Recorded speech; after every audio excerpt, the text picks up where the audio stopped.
Welcome back to another Zero Downtime podcast. How you doing today, Logan? Doing well, John. Thanks for having me. Yeah, no problem. All right, on today's show, we're going to talk about the 3D Groundhog because it happens to be, I checked, this episode should come out on Groundhog Day. Oh, that's exciting. Yeah. We're going to talk about the John Deere GPS and using them in snowplows in Iowa. I think this is really neat. We're going to talk about what happened on Bring a Trailer, and if you don't know what that is, I'll explain what that is too. We're going to talk about a data leak, and you're probably in it. And lastly, Tor versus VPN, what they are and why they're different. Sometimes it's some of the questions that we get, and so I just want to clarify that kind of stuff. But before we get started on all that, happy birthday, Logan. Wow, you remembered. Thanks. I was talking to my kids in the car, and they're like, do you think John knows? And I'm like, yeah, questionable. We're recording on Logan's birthday. I didn't actually remember. I literally pulled up Facebook right before Logan walked in, and I saw the post his wife had made about his birthday. And then I informed my kids is the only way he's going to know is if they saw Darcy's post. And I did. Well, it was nice to get up this morning and not have it be 0 in freedom units. Yes. It was actually 6. It was in the positive. Yeah, it's been really, really cold. I had this awesome idea. I think I told you, but I'm going to tell the rest of the crew because I didn't do it. But I wanted to make a joke because there was a thing where the trees were supposed to be exploding because it was cold. So I was going to take one of my cigars, stick it in the tree, and say, I don't know about exploding trees, but mine's smoking. Now you need to hit like your little drum thing Yeah. on your keypad. And so like I said, Groundhog Day is coming up, and that happens to be my second favorite holiday. Seriously. Yeah. So growing up, we would watch Bill Murray's classic 1992 Groundhog Day, and my sister, myself, and my dad would watch it. And we had basically the entire movie memorized. And my sister, who is an avid watcher of the show, I just want to say this: no thanks. I had groundhog for lunch. Tastes like chicken.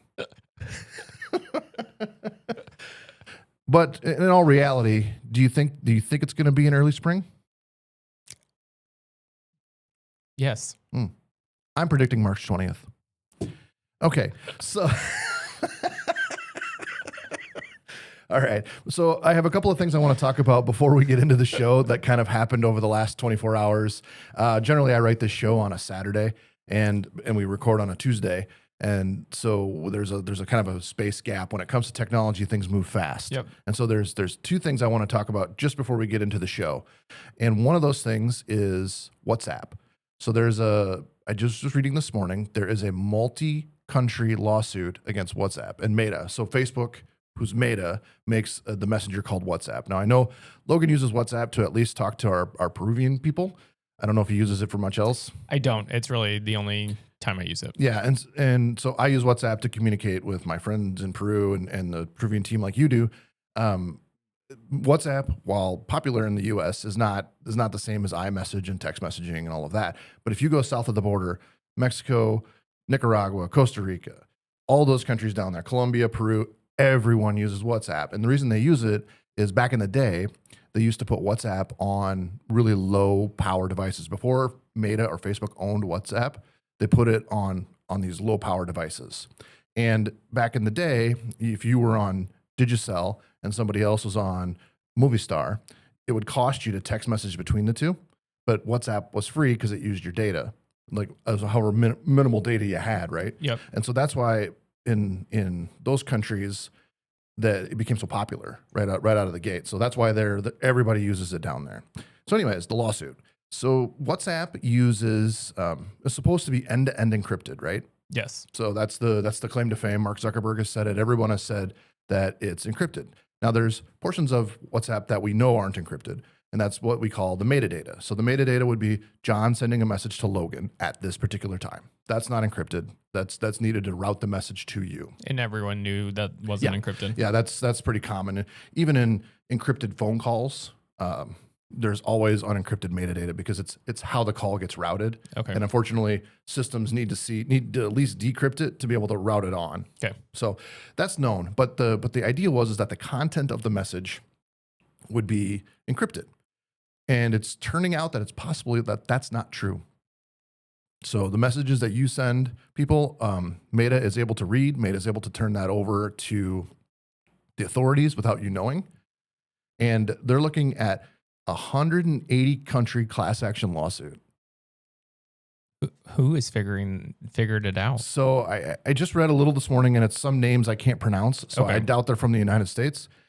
But I'm curious to see where this goes and how Facebook kind of proves that everything is encrypted. Yeah. I mean, it's kind of crazy, I think. The other thing I wanted to talk about is Claudebot. So the last couple of days, my Twitter, which is like X, which is my like form of social media. I enjoy X. I don't do TikTok or any of those other things. Just I do TikTok to comment on our I was videos. like, he comments on these videos. but I don't really use it for anything else. I like to read some and I like to watch videos some, and X is kind of a nice combination of both. And it's a lot of people I don't know, but it's really good at like learning what I like, and so it gives me more of that content. Well, anyways, part of the stuff that I look at on X is coding and computers in general. And my feed has just been blowing up with this Claudebot thing. And I thought, this is another weird, stupid thing that I don't care about. But I decided today to kind of dig into it this morning. And it turns out it's going to be the future. If you take anything away from this podcast, Claudebot will be the future. Claudebot can automate basically anything that you do on your computer. When you had sent it over this morning before the show, it's very interesting. So one of the things that I wanted to do, and I've been working with Logan to try to figure out how to do it, is post our shorts and just our shorts on X. But X requires you to pay an API fee, right? And it's pretty expensive. It's a couple $100 a month. Yeah. I mean, you have to pay per post essentially. Right. And we post twice a day at least. Yes. And so the thing is how could we do it? Well, we can do it now because Claudebot comes with its own agents that can use your web browser, log in, upload content. Basically, it essentially controls your computer. So I was reading really quick on it, and the big thing that I was taking away, or that I was seeing, is that some people are setting up separate machines, so it actually doesn't use the same machine that you always use. Well, I haven't set it up yet because I'm not going to set it up on any of my primary machines. I'm going to tell you, set it up on not your primary machines. Okay. For example, you in your marketing, you might want to collaborate on analytics for your sites, right? You would want to give Claudebot its own email address, and then you would give Claudebot view-only access to the analytics. And then you could say, run whatever tasks you want to run, but because it can't make any changes because it literally has full access to your computer. And the way you communicate with it is even better. You can use, I like Telegram, but you can use iMessage and WhatsApp and other messaging platforms to actually communicate with the chatbot. It literally works while you're sleeping. What I liked was that, you could pretty much send a text message to Claudebot saying, I follow up with this person about this. Yep. And it would go send an email. So are you familiar with Bitcoin arbitrage? I'm not. Okay. So one of the things the dude that's in jail, I can't think of his name now, but because I'm always on the spot when I'm behind the microphone. Sleep paralysis. How he got big is he would do Bitcoin arbitrage. So he would be on an exchange in Japan, and maybe Bitcoin would go up $1, and he was on that exchange, and so he'd sell. But then maybe on Binance US, it would go down $1, so he would buy, and so he would win the difference. Okay, that's arbitrage. So there's this thing called Polymarket. I wouldn't say that I'm a Polymarket aficionado, but the way I got into Claudebot here is I saw a post about Bitcoin arbitrage and betting on the price of Bitcoin. And what it turned out is that Polymarket was 15 seconds behind Binance. So what this guy was doing is he was betting 28 cents every time the price dropped 0.8% or something like that, knowing that he would win because he was within that 15-second window. That's another way to do Bitcoin arbitrage. Then I got really interested in how they kind of coded that workflow. Yeah. And it was all done through Claudebot. That is where it gained your respect. Now, but by the time somebody like us hears about arbitrage like that, I'm sure it's fixed. Right. I assume by the time that count comes out that you can't do it now. The guy's on-chain balance shows over 300,001 doing that bet. Okay. So, all right, let's get on with the show. So for the meme of the day, we're going to go with the groundhog, sort of. It's got Grumpy Cat on there, and it says, the groundhog predicted 6 more weeks of winter, so I ate him. All right, so PETA, otherwise known as People for the Ethical Treatment of Animals, or People Eating Tasty Animals, whichever way you want to do it, wants to replace Punxsutawney Phil with a 3D hologram. Now, I thought this was a brand new thing. I thought that, PETA's just coming out this year saying, we're going to replace Punxsutawney Phil with a 3D hologram, and we'll provide you all the equipment. Apparently, this is a thing they do every year. They come up with a way to try to replace Punxsutawney Phil with something else. That's a good effort. And I mentioned this to my wife this morning, and she says, how would it see its shadow if it's a hologram? I'm like, good point. Good point. Let's see. So a little bit of history. Oh, you remember the Tupac hologram? Remember they did that concert and they brought Tupac back to life? Yes. That was really neat. Yes. Yeah. That doesn't work for the groundhog. And think about this. If there's any animal that PETA wants to save, maybe pick an animal that probably doesn't have the poshest life 364 days out of the year. I mean, I'm sure they'll come argue that there's something wrong with the way he lives. But One day a year, the creature's uncomfortable for like half an hour, and then it's put back into its posh lifestyle. I can't wait to hear the comments on this clip. Now, did you know that the Punxsutawney Phil that the first Groundhog Day was in 1887? Okay. In Punxsutawney, Pennsylvania. It's the original groundhog. Did you know that? I was going to actually ask you how many groundhogs have they went through? Okay, well, I'll tell you. 1, because as lore goes, they give it a special elixir that gives it permanent life. But in reality, nobody knows.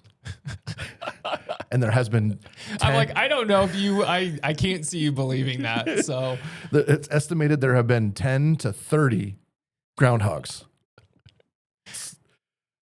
I don't know where they're putting the bodies.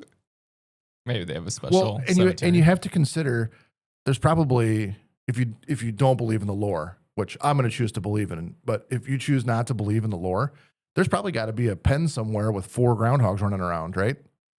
You just never know when you're going to need one. What happens when one dies? Like if you have just one Punxsutawney Phil and he dies the day of the thing, it would be hard to manage. Oh, sorry. A whole pen of them. The groundhog died today. And I bet they're separated too in case of disease. For the safety of the animals. Yeah, for the safety of the animals. That's right, PETA. All right. John Deere Snowplows. We were sent this one actually to talk about. So are you obviously you have GPS in your car? Yes. Or on your phone. And when you're driving, sometimes it almost looks like you're going to go past the corner because whatever, and it ticks you off because you think it's the next corner. You know what I'm talking about? It comes fast. It comes up fast. And a lot of that's because the GPS that you use in your car, that most consumers use in their car, has like a 10 meter or 30 foot kind of forgivable area. It can be like anywhere between 3 and 30 feet is what the satellite GPS does for you. John Deere, on the other hand, and I think your father-in-law is a farmer. Yes. And I'll bet you he has GPS system in his tractor. I don't know if his tractors are that new, and if he's listening, I apologize if I should know that. Well, I'll tell you the 4040 that I farm with does not have GPS. However, the last 2 years, we've hired the planting done, and I've gotten to ride with a guy who has GPS, and that is amazing, by the way. I planted, when I started helping my uncle, I planted the first year, and the planter broke. My uncle was sick and broke in a way that's going to take a little bit to fix. So we haven't fixed it in 2 years. And planting is hard when you don't have any of those controls. You know, you drop the arm and then you hope your first row is straight. And then you follow that line again and again and again. And, you know, you hope it's straight because the neighbors can see. I can't remember if I saw pictures of your straight lines or not. They were beautiful. Were they beautiful? Oh, absolutely. All right. So, but this tractor that comes now, it's a John Deere that to plant. He uses John Deere's GPS. And what John Deere's GPS does is they have a ground system. So it uses the satellite system, but then there's kind of towers on the ground all over the state of Iowa, especially in Northwest Iowa, or where there's a heavy farming. Yep. And what it does is it gives corrections for the upper satellites. So it can take the ground, triangulate, because they're more specific. They know the exact altitude that their sensors are at, and they know like the exact GPS coordinates, all of that. And so it passes corrections to the tractor. So it takes that 30 foot down to like 1 inch. And that's how those tractors can drive so straight. That's impressive. Automatically. Yeah, it's amazing technology. And the thing is you can pay John Deere for it. You can set your own up too. So if you want to, there's one big open source project, and the name escapes me. I've looked at it a few times, but it's an open source project to make it so your tractor can drive itself, turn around, do all the things, and you can put up your own RTK. They're called RTKs. They're the correction stuff, and you can put your own up, like say on your windmill or whatever, and then you can use that to plant your field too. It's really cool technology. John Deere's is a subscription. Okay, back to the story. What they're deciding to do is take that same technology that they're putting in tractors and put that into snowplows. What a great idea. When you can't see the road. Okay, I'm like, that would make sense. Not seeing the road. Now it doesn't steer the vehicle, but when you can't see the road, you're still on the road. Yes. I mean, it would keep you going straight or following the road. What a great technology. Now, the way the technology supposedly works is on a nice day, you take the truck out with the GPS antenna mounted on top, and you drive the route. You drive the route that the guy drives in that truck every day. You drive it up and back and whatever. And so then it knows, it records the coordinates, and then it can play those coordinates back as you drive. However, recently there was an incident where, and I think it was during the whiteout storm, but I can't be for sure, like that we had in December. Okay. Like when we went to Des Moines. Yep. There was an incident where they needed to get somebody from Garner, Iowa to Mason City, Iowa to the hospital. Okay. And the road was impassable. So it was an ambulance, it was a police car, and it was one of these snowplows.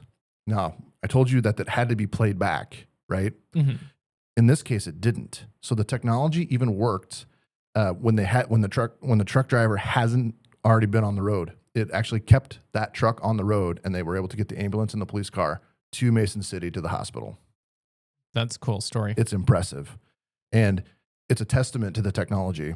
And if you're not from Iowa and you're watching this video, it gets bad. A little bit of snow, a lot of bit of wind. Yeah. So far, the plan for 25-26, so that they haven't announced the 26-27 plan yet, was to put 25 units out so far. Okay. So John Deere is actually the one that approached the Iowa DOT to do this. I mean, smart thinking on their behalf. And it's kind of, in my opinion, one of the best uses of the technology. It's cool. It's a neat idea. Yeah. Another one that was submitted to us. Are you familiar with Bring a Trailer? Because of you. Okay. Otherwise, I would have never known this thing existed. All right. So Bring a Trailer is a car auction site, and you can auction just about any car you want on that site, and there's people that are interested in buying it. The way it works is you take pictures of your car, you give like the history of your car, all of that. People can bid and they can comment on your car. So they can comment things like, oh, that doesn't look like the original rims. It doesn't look like, whatever. It looks like that maybe you replace this piece, whatever. And they want the owner to comment back. So I sold my Rivian. I had an R1S. The original edition on Bring a Trailer, and that's exactly how it was. In fact, that was right after we had the flood here in Spencer. I sold my Rivian, and I got called out because somebody on Bring a Trailer knew that we had a flood, and they thought I was selling a flooded out car. So I had to explain my car wasn't flooded and all of that other stuff. That's the kind of stuff you have to go through on Bring a Trailer. Then what happened was somebody listed a 1999 Cadillac DeVille. Now, if you don't know anything about have you been in a 1999 Cadillac DeVille? I mean, I can't say I've been in a 1999. I've been in a Cadillac. That is a couch on wheels. That is luxury at its finest. Cars today try to compete with the 99 Cadillac DeVille. Anyways, somebody noticed right away that there was something strange about this car. One could have been how the grill of the car maybe changed a little. Another could have been the cobblestone floor mats, or yet a second shifter handle on the steering wheel. So these pictures were modified with AI. Okay. So they took the pictures of this Cadillac DeVille, and I'll put them up on the screen here in a minute when we're done talking about it. And they took them and they put them into AI. And the thing about Bring a Trailer that makes it different than like eBay and everything like that is supposedly the creators of Bring a Trailer, or the people that work at Bring a Trailer, kind of moderate all of like the posts. Like, it took me a long time to get approved to put my Rivian on there. And you even had someone come and take photos. Right. So that's an option. You can hire one of their people to come. It's like $200 or something. And they take professional photos. They edit them, whatever. I'm curious if Bring a Trailer is pulling a Duolingo and using AI to approve these posts. Like, look at this. Tell me if it's complete enough. Look at the pictures. Tell me if they're okay. Well, if AI is making a crappy picture, another AI is probably going to approve it. Yeah. Just a thought. I think someday, and I've said this before, coding that you can prove that humans did alone, sites like this that you can guarantee that humans are the one moderating it, eventually are going to be, you're going to pay more for it because that's what you want. Don't you feel, though, that there's already a way? I mean, with every image pretty much has a story, like that you can go behind the scenes and see like the data behind it. Yeah. Yeah. The EXIF data. Yeah. Yep. I mean, you feel like Bring a Trailer would know. Of course. And that's why I'm like, if they were just even if they had AI looking for AI photos. When you see these pictures, which I'm sure you have, you will say, okay, well, that's obviously not real. The floor mats did it for me. All right. So let's look at these pictures. So the grill is probably the least obvious thing. So the grill on the left is the AI, and the grill is like pointy. And then on the right, it's not pointy. Also, the number of louvers is different from the left to the right.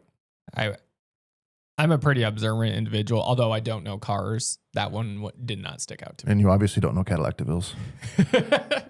All right. The cobblestone floor mats.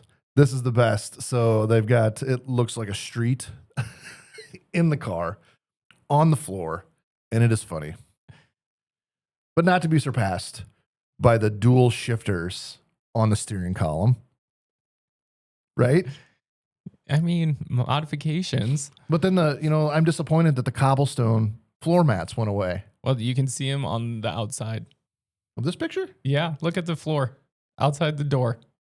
Oh yeah. That's it's the ground. That's how it picked it up then. It picked it up from the ground. Yeah. Okay, That's see. why they're in the back seat. Funny. Yeah, because here it is in the back seat. Just cobblestone floor on one side of the back seat. Oh, that's funny. So yes, if you're just listening and not watching, you'd have to go check us out on YouTube. You'll see the difference. Let's see. 23 minutes in. Then you can skip the rest of the junk. All right. And then I just put this one in because this is a great idea. He wrote on the motor how many quarts of oil it takes. I never had thought of that. That looks legit. That's legit. That's not AI. All right. So there's a major data leak, and you are probably in it. I'm probably in it too, just to be fair. Well, looking at, I would assume. Okay. So I'm just going to read these real quick so you can see or you can hear about how much data was leaked, and then we'll talk about potentially how it was leaked. All right. So Gmail, 48 million people, Facebook, 17 million, Instagram, 6.5, Yahoo, 4 million, Netflix, 3.4 million, Outlook, 1.5 million, .edu. So that's anybody with a edu address, 1.4 million, iCloud, 900,000, TikTok, 780,000, Binance, 420,000, OnlyFans, 100,000. There's more than that, but that's kind of the big ones. Yep. 96 gigabytes of info. That's a big dump. All right. I'm interested to hear what the next step. The big thing is normally when there's a dump like this, the passwords are encrypted. So they're hashed, right? So you can't see the person's real password. Not in this dump. It's actual people's real passwords. So if you reuse your password, which a lot of people do and shouldn't, you're going to be compromised in multiple places. Are you recommending that if any of those that you just listed out loud, that people should go updating their passwords? Anywhere that you use the same password should be updated, and you should make sure you use a password manager like LastPass. And every site should have a different password, strong password. You should use passkeys. You should use 2FA. So just because your password leaked, if you're using 2FA on Facebook, you're probably safe. However, if you're not using 2FA or other sites don't offer 2FA and you're using the same password, those are compromised. I feel like people's Facebook pages get compromised all the darn time. That's because Facebook doesn't enforce 2FA. Well, I was just going to say, turn your 2FA on Facebook and you won't have that issue. Yeah, they try to tend to, Facebook is pushing you that way, but I think, I want to be unfair maybe. I'm thinking in the older population, it doesn't push it on them. You're not being unfair. That is who is on Facebook. I mean, in general, Yeah. like you're looking at different generations. Facebook knows your age, and it knows like if it forces you to use 2FA, you just won't use it anymore. Yeah, like you can't get in, you're done. Yeah, you're just done. And I think it potentially does that on purpose. I'm trying not to be ageist. So do you know how the leak happened? Yeah. Well, we have an idea. Okay. And InfoStealer malware. So the whole purpose of the malware is to keylog, and a keylogger is something that runs on your computer. Sometimes it's plugged into your computer. Sometimes it's a fake driver. Sometimes it's a keyboard on, like if you're using an Android, you can get custom keyboards. And so what it'll do is it'll put a keyboard on top of a keyboard. So a hidden keyboard on top of the keyboard you're using. Okay. And it will get the usernames and passwords that way. A normal keylogger just reads everything that you type and dumps it. So if you type in facebook.com, then you type your email address, type your password, boom, it's got it. And that's it. That is all that was happening. InfoStealer malware. But it wasn't just like EDU sites or EDU emails that were compromised. .gov accounts were too, which means they were the one I saw. I didn't download the dump or anything. The one I saw was .gov.br, which is Brazil, logging into a .gov.br site. What that means is there was a user, presumably who worked for the government in Brazil, logging in to a government website. So potentially to work, time clock, who knows? Yep. So nothing is off limits here. It's a huge, and this should be everywhere. Everyone should know about this. Yeah. I mean, it's not out there like what you're talking about, but Yeah. I think the biggest thing that you're probably also telling people is turn your 2FA on everything. Turn two-factor authentication on. Yes, I understand that it's a pain. Oh, I have to pull my phone out to get the code, or it texts me a code and I got to type it and I got to wait and I don't want to wait. That extra few seconds is worth a ton of prevention and cleanup in the end. Absolutely. Yeah. Stay secure. Change your passwords. As I said before, use a password manager. What do you use? I use Keeper. I use LastPass. There's, I don't know. I'm sure there's a lot of others out there.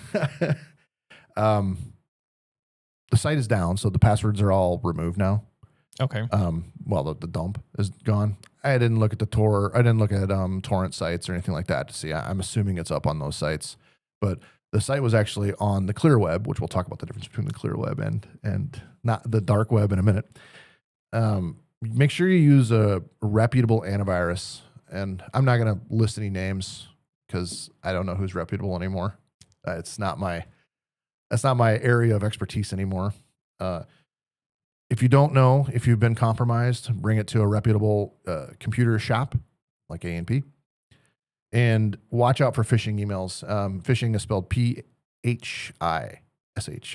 So phishing is somebody sending you an email that looks like it's coming from Facebook, looks like it's coming from Gmail, looks like it's coming from somewhere. and you click the link, and then the login looks like your normal login, and then you type your username and password, and boom, they've got it. All right. Let's talk about Tor versus VPN. I just wanted to throw this one in here because I thought it was interesting. We get questions sometimes, and I just want to kind of clear the air. Tor versus VPN. So Tor. Tor stands for the onion router, and it's called the onion router because it has layers. We'll talk about that in a minute. VPN stands for virtual private network. A VPN moves trust. We'll talk about what that means in a minute. And Tor removes trust entirely. So a VPN doesn't make you anonymous on the internet. It just centralizes who you trust when you're moving around the internet. It's encrypted from your computer to the VPN provider. So your ISP can't see what you're doing. And so what I mean when I say it moves trust, it means I don't trust my ISP, but I trust my VPN provider. Because my VPN provider can see where I'm going on the internet. It can see my DNS queries. It can see all the things that I'm doing on the internet. My ISP can't see it at all. It just sees me connected to a VPN provider. So a lot of VPN providers, if you're looking to buy a VPN, will say they don't keep logs. And what a log would be is like where you're going on the internet, what you're doing on the internet. And that's just a lie. It's straight out a lie, especially the free ones. Don't trust the free ones.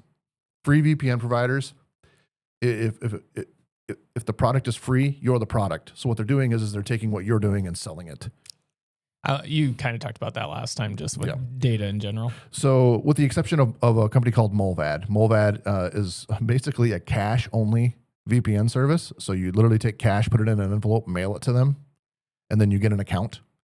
They were actually raided. I think they're in Sweden. They actually got raided by whatever the FBI of that country is, and they proved that they don't log anything. So Molvad is acceptable when it comes to being anonymous. Because but again, it wasn't free. It's not free, and you send them cash. That's Molvad. And the thing, another good thing about a VPN is it can make it so you can operate under other jurisdictions. So what that means is I use Nord, for example, and just out of pure history, I've always just used Nord. And if, say, I want to preview a movie, I might connect my VPN to Sweden, where previewing movies is legal. And so I don't get busted for torrenting movies, which I don't ever do, but say I was gonna. Tor, just popped up on my iPad here. It's your birthday. I did not put it on your iPad. All right. So Tor, differences between VPN and Tor. Tor assumes that everyone and everything is hostile. Traffic will pass through like multiple relays. So if you're on the Tor network and somebody else is on the Tor network, like your request is going to pass from all around the onion to all the different layers of the onion to get either out to the internet or to one of the dark websites. Because Tor actually has its own set of websites. So when we say clear web, we mean normal hop onto Chrome and Google.com. That's clear web, right? Each relay knows about where it came from and where it's going, but it doesn't know anything about the previous relays. So every relay only knows about who it came from, where it's going. So it's pretty blind. Okay. It's not about hiding the entire path. It's just about hiding the rest of the path, right? Yep. Yeah. Tor doesn't stop mass surveillance. There's been people that have been caught exclusively using Tor. But what Tor does is it makes it very expensive to track someone. What I mean by that is on the internet, I can subpoena an ISP. I could subpoena a VPN provider. I can do a lot of things that I'm not doing directly to the person that I'm targeting. I can target the things around them. Okay. The way that I've heard of people getting busted, besides doing really stupid things with Tor, like with their computer configuration or the way they've configured a Tor web server, just a user, is the government or whoever is trying to arrest this person targets the user to install something on their machine that gets them caught. So they're more watching what's happening but that's because it's on your personal machine. Right. So they trick the person into installing something on their computer so then they can catch the person doing what they're doing because they can't catch them in Tor.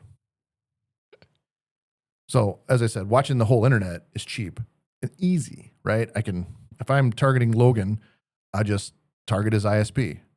I send a subpoena to SMU. I say, give me Logan's IP. I target Google. I say, here's Logan's IP. What's he doing? YouTube, whatever. I target them all, and I can see exactly what Logan's doing, and Logan has no idea, and Logan had to do nothing.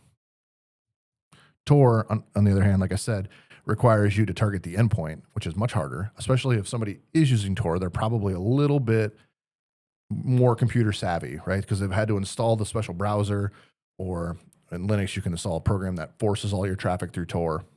So anyways, that. Question for you, John. Do you browse more in Tor or in the clean web? So Tor is slow. Okay. So Tor is very, very slow.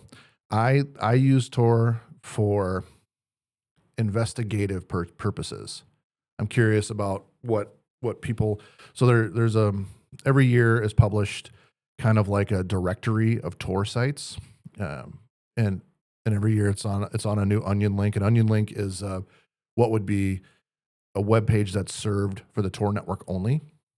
And so I looked that up, and I looked to see what's interesting. You know, literally, if you wanted to do illegal things and you trust the person, which you should never trust anyone on Tor either, but if you did, you can get anything. You could get a passport to another country. You could buy guns. It all exists out there. Don't do it. It's an awful idea.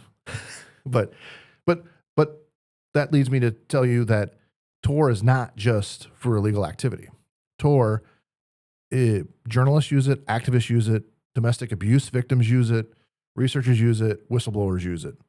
And of course, governments and law enforcement use it as well. Tor was created by the Navy to let spies communicate back to like base, home people, and in oppressive governments that don't allow you, that basically spy on everything you do on the internet. And Tor allowed them to communicate over an unsecured channel securely. And that's the same thing. So journalists in the same kind of areas that their governments oppress the people, the governments don't allow free speech. They use Tor to communicate to get the story out, basically. Okay. So you asked this, but I'm gonna reiterate. So what are the drawbacks compared to using a VPN? So Tor is slow. It's terribly slow. It's like dial-up. I was gonna say, I'm like, how slow is slow? And Tor has what's called exit nodes. So you can browse just in Tor in the Onion network. And when I type in the Onion address, which is really, really long, like 64 characters long or something like that, it takes a long time because it's bouncing all around the Tor network to get to that site. It doesn't go directly to that site. It goes to a bunch of computers that relay it to the site finally. Okay. So it's slow. Is that like a random thing? I have no idea. I'm assuming there's some mathematical equation made by somebody way smarter than me that took care of all that. And the exit nodes are also slow, and you never know what country you're going to come out of. So you might come out of Estonia in one request, and the next request you might come out of Australia. You don't know. Never log into anything over Tor. Like exit nodes. That's a terrible idea. Actually, did you know Facebook has an Onion domain? No, I was just gonna say how many of like what people would regularly visit. DuckDuckGo, without needing an exit node. DuckDuckGo and Facebook are two that I know off the top of my head. Okay, so you can search, and I think DuckDuckGo you can search just .onion sites, but I don't know that for a fact. All right, a VPN is good if you want privacy from your ISP, if you're on public Wi-Fi, if you want speed, if you trust the VPN provider. Tor, of course, if you don't trust anyone, you want total anonymity, not speed. You care about sensitive info, and you want to protect yourself from correlation and profiling. So like your IP address, that kind of stuff, like none of that is the same. Like I said, one time you might come out through Estonia. Another time you might come out through Australia. Keep in mind, the government runs exit nodes too. So just keep that in mind. So a VPN is about comfort. Like I want to be comfortable in what I'm doing, whatever. Tor is about principle and privacy. So should privacy be something you have to justify or lose only if there's a reason? So that's one of the thoughts, like, why should I use Tor? A VPN moves trust. Tor eliminates trust. Tor doesn't stop surveillance. It just makes surveillance more expensive. And VPN hide activity, and Tor basically hides you. Do you normally use a VPN when you're on your computer? No, I generally don't. And I don't have anything. I'm going to say the thing that I tell people not to say. I don't have anything to hide, but that doesn't mean that I should be spied on either.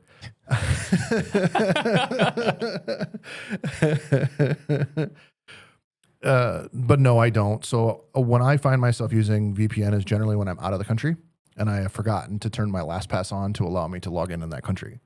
Oh, so you need to connect back so you can use it. If I want to preview a movie, I might connect my VPN to another country that doesn't get mad when you do that.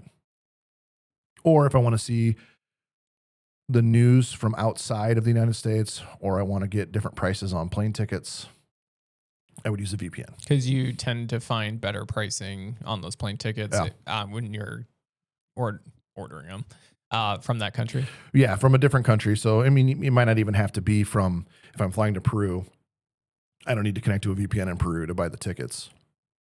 I can connect to a VPN in, like I say, Estonia if I want, and the prices are going to be different. All right, so I'm going to give one little bonus, and then we'll be done. So have you gotten used to Apple's new glass implementation? I know you really don't like it. I hate it. I have gotten used to it. I hate it so much. I don't know the designer that thought that was a good idea. I hate it so much. Well, they probably got paid a lot to do it. Probably. Okay, well, so iOS 27 is supposed, and this has not been released yet, so don't take my word for it here, but through the channels that I have, it sounds like Apple is going to be replacing the smarts behind Siri with Gemini. So Apple has made an agreement with Alphabet, Google's parent company, to integrate Gemini for Siri instead of whatever junk Apple uses right now. Wow. Because right now Apple uses keyword-based actions. So, hey Siri, add this to my calendar, that kind of thing. Yeah.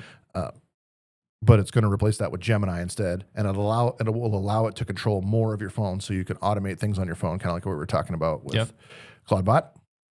And not to be left out, Android 17 is going to be introducing more translucence or blur in their backgrounds. I figured since I shouldn't be one-sided. I mean, it's good to be inclusive there, John. Just another one you can complain about. When you add blur, and you probably know this as a graphic designer, that kind of thing. So I don't know why I'm explaining it, but the reason you add blur to something is so like when I pull something down, it blurs the background. Yeah. It adds depth. Yeah. So like it's like, oh, that's behind this. It makes it seem like you're not on a flat surface. Yes. Yeah. Whatever. The things that bother you sometimes just make me smile. I mean, one of the cool things when I first started using Linux was you could take your terminal screen, which especially back in the day, you spent a lot of time in the terminal screen because there wasn't a GUI for everything, and you could make it translucent, so you could move your window on top of other stuff, and then you could see the background behind it. I mean, it was cool. It was neat. Yeah. Well, I mean, same effect. Same effect. Just a little different for you. Yeah. That's what I got. So I feel like every once in a while at A&P, people kind of complain about slow Wi-Fi. So for me, I was going to ask you today, does it have to do with internet speed or their actual equipment or both? Good question. So when I get called into a situation where the Wi-Fi is slow, I have a general checklist of things that I do first. So the first thing I will do is find a spot that's got a wire. So at home, if you have like a home router, your home router probably has 4 ports on it. You're using that for Wi-Fi. Maybe nothing's plugged into one of those ports. I'm going to plug my computer directly into that port. I'm going to do a speed test. Actually, before that, I'll connect to the Wi-Fi and do a speed test as well. Okay. Yeah. Then I will plug into the router, and I will do a speed test from there, and I'll compare the results. If the results show, say for example, that the Wi-Fi is running at 20 megabits per second, and the plugged in is running 100, whatever, the first thing I'll diagnose is, are we running 2.4 gigahertz Wi-Fi with a 20 megahertz wide channel? If we are, that's probably why we're getting 20 megabit, because that's like the max speed. So then what I'll do is I'll shut 2.4 off, test 5 gigahertz, which you can run at a 40 megahertz wide band. So you can only run 2.4 at 20 megahertz, but you can run for normal consumer devices. But 5 gigahertz, you can run way wide channels, which means you get a lot of speed in one channel. And if I get the same speed as the wired, we're done. What I'll do is I'll separate 2 Wi-Fis. I'll have a 2.4 gigahertz Wi-Fi and a 5 gigahertz Wi-Fi. Okay. Well, let's say it's still bad. The next thing I will do is turn off auto. If auto channel hopping is turned off, I'll turn it on. What that does is it looks for interference. So especially in enterprise equipment, there's usually an extra radio inside the Wi-Fi, whatever, and it will look around it to see what other things it can see, and it'll jump channels around. Okay. To try to get clear channels. If it doesn't, I will generally change the channel to something so if it's a 40 megahertz wide channel, I'll skip 80 megahertz up or down to see if that fixes. And a lot of times that will fix it, especially in areas with a lot of houses. Okay. Where you can see like everybody's Wi-Fi and apartments and all that, because you're all sharing the same frequencies. Okay. You just got to find the one that's the furthest away. And then lastly, if none of that works, I'd probably move the router, Wi-Fi router. I thought you were going to say move like your house. I'd move my house. Yeah. Find me a place in the country with no Wi-Fi interference, please. I honestly thought that was going to be your final answer. Oh, that's too funny. All right. That is all I had for you today. All right, John. Everybody, like, share, subscribe. My gravel. And comment. Comment. I love comments. Comment that I'm an idiot. I like those better. Have a good day.